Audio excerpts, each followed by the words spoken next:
Three, two, one. Are we live already? Oh, yes, we're live. Ah, we're very well live. Yes. Luke. And Gabriel.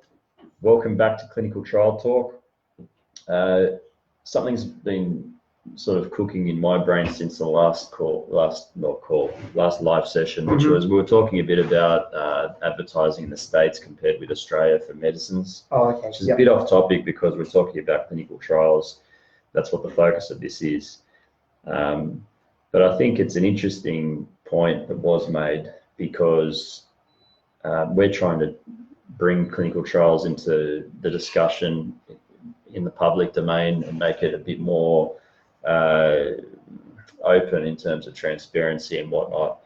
And I think in some respect, in terms of medicines and promotion of medicines in the States, it can have a bad effect and a good effect in a way, because people become more educated about what options they've got for treatment, and in some cases they might be able to go then and ask their doctor more information about it, right? True. But in the other sense, it might mean that they think that that medicine's perfect for them, and they might not necessarily understand that there's drug interactions if they take it with something else. I know there's a big prescription medicine crisis at the moment. I don't know if it's just in the States or whether it's also here. It's probably a worldwide thing. But, you know, I think that was something that was on my mind at least. Yeah. Okay. But I think that if we're talking more about clinical trials, hopefully it'll have a good effect. And it's not like suddenly we're going to know everything about trials and they're good or they're bad. We're not really here to do that. I think a lot of the people that are talking about clinical trials in the public domain are saying, "Oh, they're such a good thing. You got to volunteer to be on a trial. You know, it's great."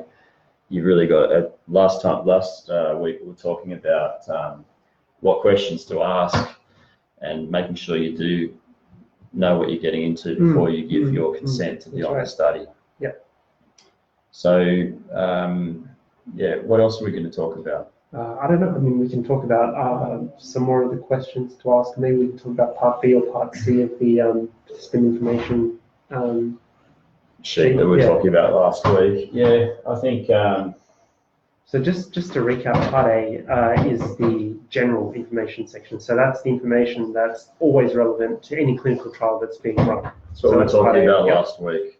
And that's the national PICF. It doesn't mean that all your consent forms are going to look like that. No, that's right. The national PICF is something that is standardized and is meant to be used easily by any clinical trial site, but that's not to say that they do have to use it. So they might have their own. Yeah. I'm interested to know if you actually have looked at an informed consent or an information sheet lately for a trial. Let us know your story, and we might even be able to look at it and to give you some feedback on whether or not that is actually, you know, answering the questions that it should. I think what we'll do is we'll post up a list of aspects that the informed consent document and process should cover according to good clinical practice. I might just go ahead and put that in the comments for this video, just so you've got it.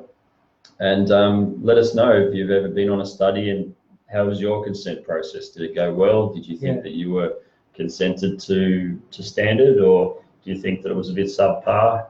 We're not trying to name and shame people in this particular channel necessarily, but let us know what the experience was, or did you go through an e-consent?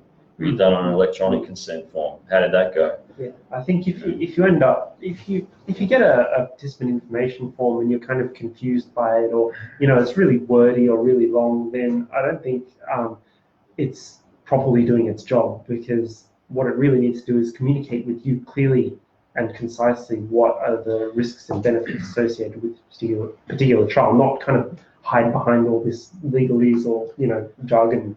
It's interesting because some trial sites the groups that are clinics that are running the clinical trials, some of them like to send the information sheet or the patient informed consent form before the patient or the person who's interested in participating, whether it's a healthy volunteer or a specific patient group, before they come to the clinic, so they've got time to read it at home before they come in. I think that's got its merits, and in other cases it's preferred not to, because they like to be able to answer questions as it's read, so that as they come up and they're fresh in their mind. So I think there's arguments for and against both, really. I mean, on the other hand, if you're giving it to maybe someone that's a bit younger or a bit older and kind of doesn't understand it as well, giving it to them can let them go to maybe a relative or a friend and say, hey, can you help me out with this thing and try and help me to understand it? So Yeah, it's pros and cons of that.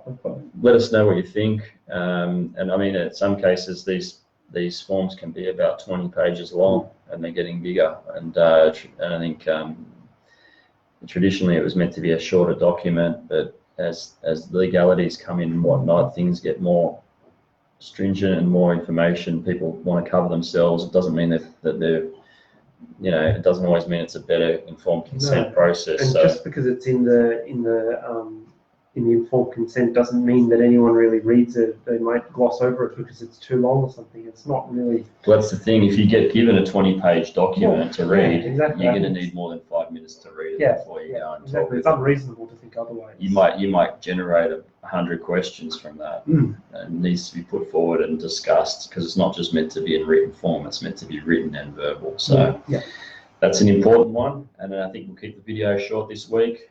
Next week we'll have some more interesting topics to talk about. Let us know your thoughts on the video format. If you think it's of use or if it's a waste of time, let us know.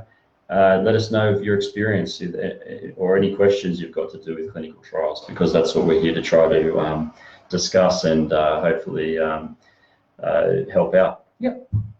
Okay. That's good. All Thanks right. for joining, guys. Thanks for watching. Cheers.